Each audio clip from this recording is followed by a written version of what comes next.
অনেক ধন্যবাদ দাদা। এই যে মুশকিলটা কি জানো বৃষ্টি, কৌশিক কাশ্যপের কাছে এলে খালি আমি জানিও না উনি রেমেডি করিয়েছিলেন কি করাননি, অত কিছু আমার মাথায় থাকে না। আর রেমেডি করানোটাই শেষ কথা না। আমি বারবার একটা কথা বলি আপনাদের, যারা অন্তত আমার কাছে আসবেন তারা জানেন, আশা করি জানেন, তবুও তো আর কি যুগের সময়ের একটা হাতছানি থাকে, মনে হয় ও ঠিক আছে রেমেডি করেছি জীবন ঠিক হয়ে যাবে। সবসময় আমি বলি পেট খারাপের ওষুধ খেলে পেট খারাপ কমে না, আবার খালি ঝোল ভাত খেলেও পেট খারাপ কমে না। পেট খারাপের ওষুধও খেতে হবে, ঝোল ভাতও খেতে হবে, একটু রেস্টও নিতে হবে, তাহলে পেট খারাপটা 2-5-7 দিন বাদে কমবে, আবার আপনি মিক্স চাউমিন খেতে পারবেন।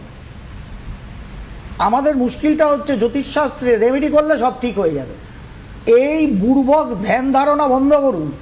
সরকার কিন্তু বলছে যে যাকে টুপি মারবে সোজা পুলিশকে বলতে পারেন, আপনারাও বলতে পারেন যত টুপি খেয়েছেন। বারবার বন্ধ করুন। আমি বছরের পর বছর একটা কথা বলি, জ্যোতিষশাস্ত্র রেমেডি শেষ কথা নয়, জন্ম ছক এবং জন্ম তারিখ অনুযায়ী প্রবণতাটাকে বুঝতে হবে। জ্যোতিষশাস্ত্রের প্রতিকার মানুষের প্রতিকার হয়, মানুষের কপালের নয়। প্রতিকারে কপাল ঘরে না, প্রতিকারে মানুষটাকে একটু ব্যালেন্স করার চেষ্টা করা হয়। বারবার আমি বলি মন আত্মা শরীরের ব্যালেন্সের নাম হচ্ছে কৌশিক কাশ্যপের কাছে রেমেডি। কিন্তু আপনার জন্ম ছক রেমেডি দিয়ে চেঞ্জ হবে না, আপনার জন্ম তারিখ রেমেডি দিয়ে চেঞ্জ হবে না। রেমেডি সেইগুলোকে সাপোর্ট দেবে যার মাধ্যমে আপনার ছক এবং সংখ্যাতত্ত্ব অনুযায়ী দেখানো পথে আপনাকে কর্মটা করতে হবে।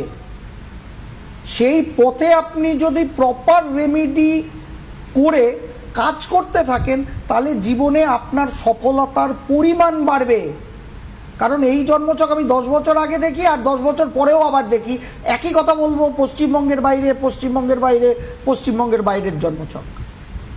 তার কারণ এই জন্মছকটা আমার কাছে ফিক্সড, এই জন্ম তারিখটা আমার কাছে ফিক্সড, সুতরাং তার প্রবণতা কি করে অন্যরকম হয়ে যাবে। করিমপুর থেকে কলকাতায় এসছি, একটু বেরিয়েছি বাড়ির থেকে, কিন্তু ওভারঅল বড় বাড়িটা পশ্চিমবঙ্গ থেকে বেরোয়নি। জীবনে সুযোগ পেলে সারা জীবন বিদেশেও থাকতে পারে এই জাতক। তার কারণ আমাদের সবার আলটিমেট বাড়ি কি, আমাদের ভারতবর্ষ। সুতরাং যত বাড়ি ক্রস করা যায় তত জীবনের উন্নতি বেশি আসবে। সুতরাং শুধু রেমেডি না, ওই প্রবণতাটাকেও কাজে লাগাতে হবে, তবে না পেট খারাপটা কমবে লাইফে। এই বোধটা বুঝুন। কালকে অবশ্যই বর্ধমানে দেখা হচ্ছে, আর তারপরের সপ্তাহে দুর্গাপুর এবং আসানসোল বুকিং তো অন আছে। যারা চাইছেন